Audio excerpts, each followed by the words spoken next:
Good evening. It is May the 22nd, 2026, and you're listening to One Gospel. And we're on the Bible Caravan, aren't we, Holly? We are. That's Holly over there. And I'm Heath, and we're your hosts. And I feel like it's time for us to share our screen. What do you think, Holly? You feeling it? Yep.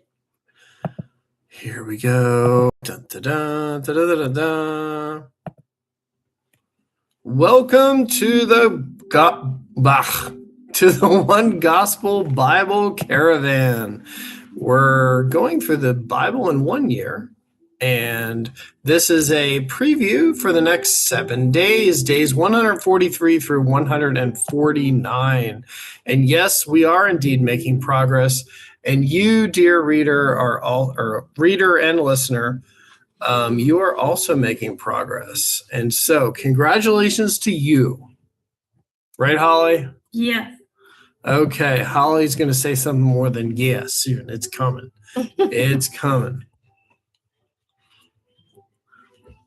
Oh, look at that. She smiled for us. So what's coming up? We've got some more Psalms. We got some Proverbs, 1 Kings, 2 Chronicles. You know what brings us all together, Holly? What? Solomon. We're in the time of King Solomon. Yes, man. Yes. And so,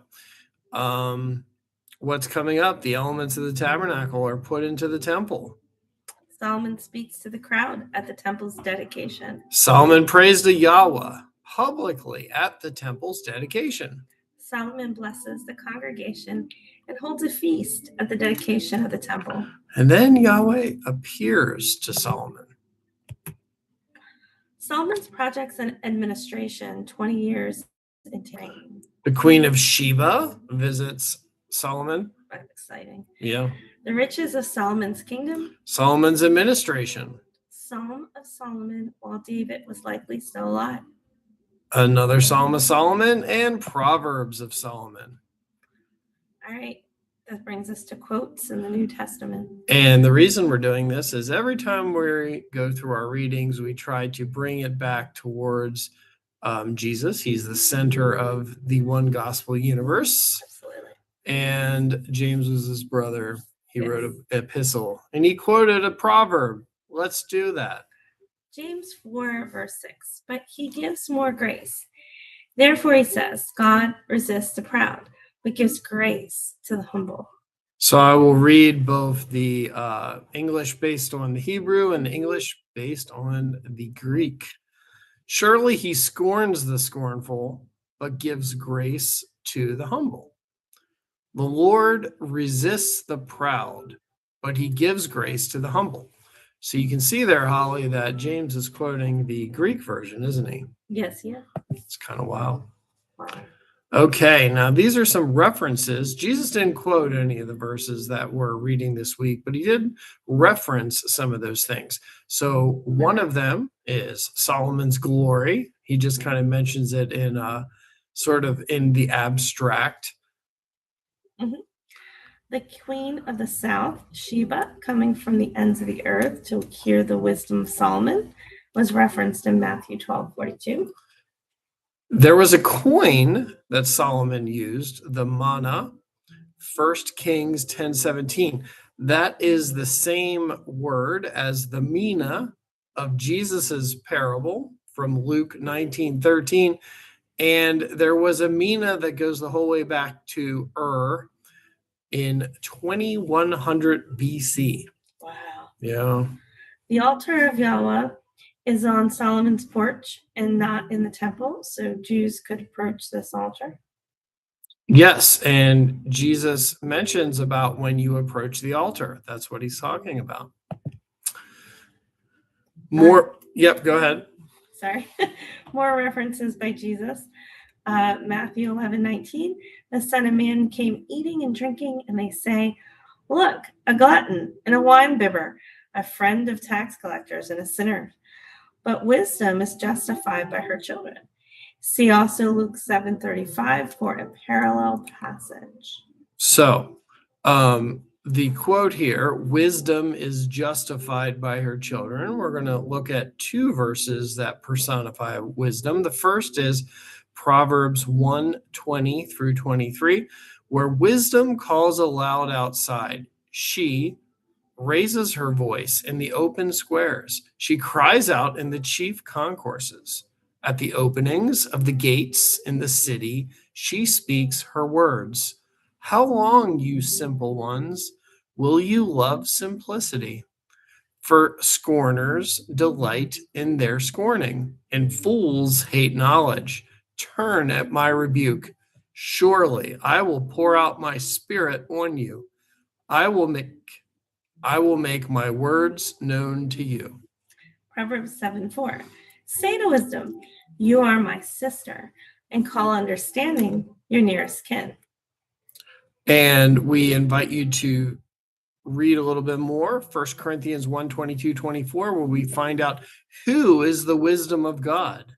I bet you know the answer to that, Holly. Mm-hmm. All right, more references by Jesus. Matthew 7:24 through 27. Therefore, whoever hears these sayings of mine and does them, I will liken him to a wise man who built his house on the rock. And the rain descended, the floods came, and the winds blew and beat on that house. It did not fall, for it was founded on the rock. But everyone who hears these sayings of mine and does not do them will be like a foolish man who built his house on the sand. And the rain descended, and the floods came, and the winds blew and beat on that house, and it fell, and great was its fall. So we'll look at two proverbs that relate to that, give a similar word picture. Proverbs 10:25, when the whirlwind passes by, the wicked is no more, but the righteous has an everlasting foundation. And Proverbs 12:7, the wicked are overthrown and are no more, but the house of the righteous will stand. Very good. So the Bible has much more to say about wisdom and creation. If you look at Proverbs 8:12, I, wisdom, dwell with prudence and find out knowledge and discretion. So that tells you who's speaking in this next part, in verses 22-31. The Lord possessed me at the beginning of his way, before his works of old. I have been established from everlasting, from the beginning, before there was ever an earth. When there were no depths, I was brought forth. When there were no fountains abounding with water, before the mountains were settled, before the hills, I was brought forth. While as yet he had not made the earth or the fields, or the primeval dust of the world. When he prepared the heavens, I was there. When he drew a circle on the face of the deep, when he established the clouds above, when he strengthened the fountains of the deep, when he assigned to the sea its limit, so that the waters would not transgress his command, when he marked out the foundations of the earth, then I was beside him as a master craftsman, and I was daily his delight, rejoicing always before him, rejoicing in his inhabited world, and my delight was with the sons of men. So how is the Christian to interpret wisdom's role in creation, Holly? Well, I would think that wisdom is related to the word, is what I think. You're not the first person to say that, Holly. The word was with God, and that the word was God, and that was Jesus, and that Jesus is there from the foundation with the Father. Thank you, Holly. Am I right? I don't know. I think I'm right. There we go. Okay. Put me on the spot. Well, I wasn't really expecting you to answer the question. I like to answer your questions. Yeah. I like to give them a stab. When there's rhetorical questions, Holly's there to answer them for you. So we have some more rhetorical questions that Holly may or may not answer. These are the caravan questions that I think are worth thinking about while you're reading the readings of this next week. 1 Kings 4:20-24. Is Solomon's reign the fulfillment of promises to Abraham? 1 Kings 4:27. Compare Solomon's table with Jesus' future table in his kingdom. See Luke 22:30. 1 Kings 4:30. If the wise men of the east of Solomon's time were the same as the land of the Magi in Matthew 2:1, where do you think that is? Possibly Persia. She likes to answer the rhetorical questions. 1 Carry Kings on, Holly. 8:11. Why couldn't the priest stand in Yahweh's glory? 1 Kings 8:27. God cannot be contained by either heaven or the heaven of heavens. What is the latter that Solomon is speaking of? What is the heaven of heavens? Ooh, good. Maybe that'll be my question next week. I like that one. All right, 1 Kings 8:41 through 43. The first temple was meant to be a house of prayer for all nations. Compare Solomon's words to Isaiah 56:7, quoted by Jesus in Matthew 21, Mark 11, and Luke 19. 1 Kings 9:3. Yahweh says, his eyes and heart will be in his house perpetually. Yet he also explains the conditions for its destruction in verses 6 through 8, which did in fact happen. So what does this say about God's promise to be present in his temple? Ooh, that's another good one. Proverbs 3:4. What does this verse say about Jesus's childhood? See Luke 2:51. Proverbs 4:18 to 19 has two different things from it. Does this verse explain how a disciple of Jesus is the light of the world in Matthew 5:14? What is the path of the righteous?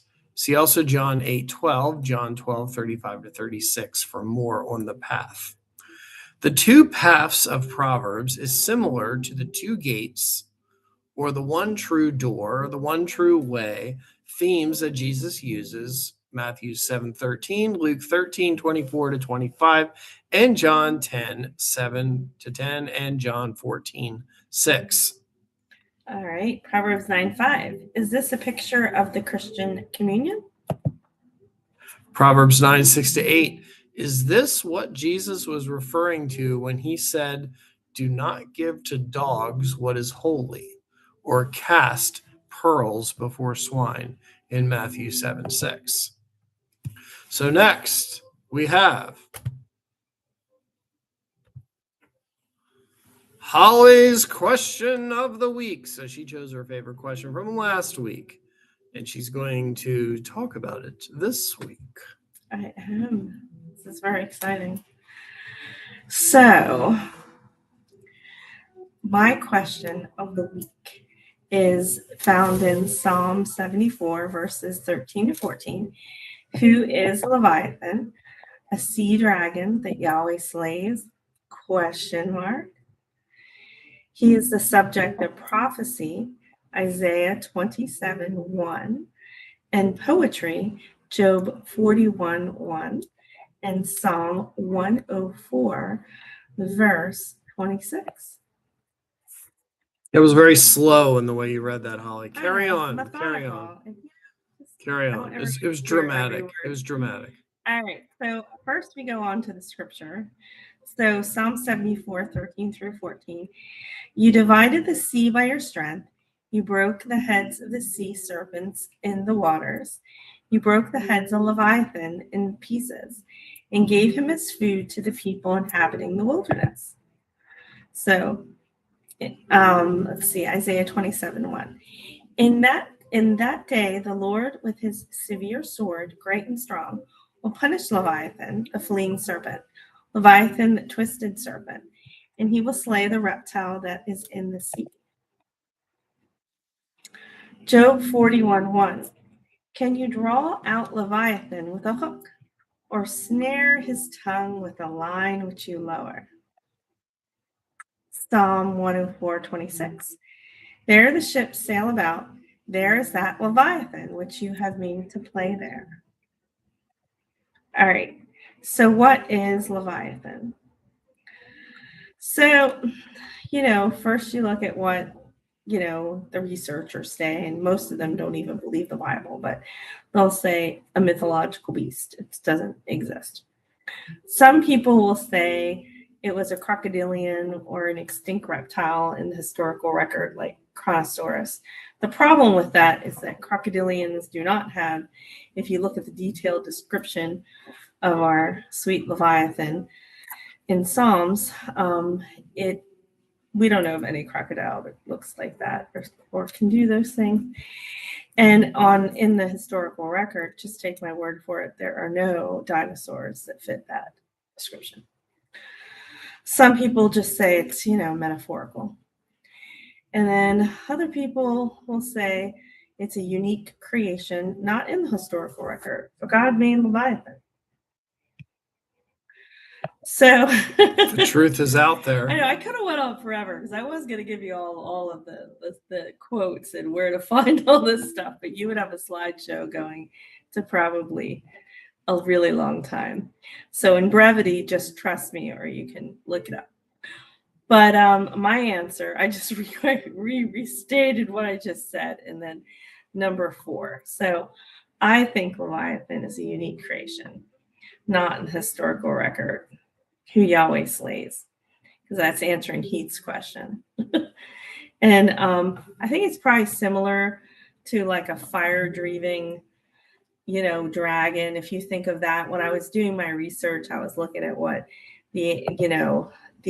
what was written, by the I don't want to say the Hebrew people, the Jewish people. It wouldn't be Hebrew people, the Jewish people within their writings, historical writings, and they reference a fire-breathing dragon description of Leviathan, and it seemed to fit for me. And I know I'm kind of I probably should have wrote all this down and was not sounding like I'm going on a tangent, but the idea of, if you think of a sea serpent, that's kind of a combination of a dragon that can breathe fire, that kind of thing is what I think it sounds like, and well, there you go. I said referred to in Jewish tradition. If I just would have kept reading, I wouldn't have been nattering on here. But that's kind of what I think. And I gave you just my little serpent there on the screen that's more snake-like. But, I thought it was kind of cool that when I started writing my content, the software made that serpent. So we just went with it. But anyway, that's my thought about Leviathan. Thank you, Holly. Okay, let's make this study better together. So please pass on ways the law, prophets, and Psalms connect to Jesus. Please pass on other important cross-references we did not provide. Please give us feedback on making the chronological sequence better. It can be better. For example, Psalm 72 seems to be written while David was alive, so it should probably be sooner. And I just gave like a conversion of how I think the order of First Kings and Second Chronicles should be sort of reordered a bit.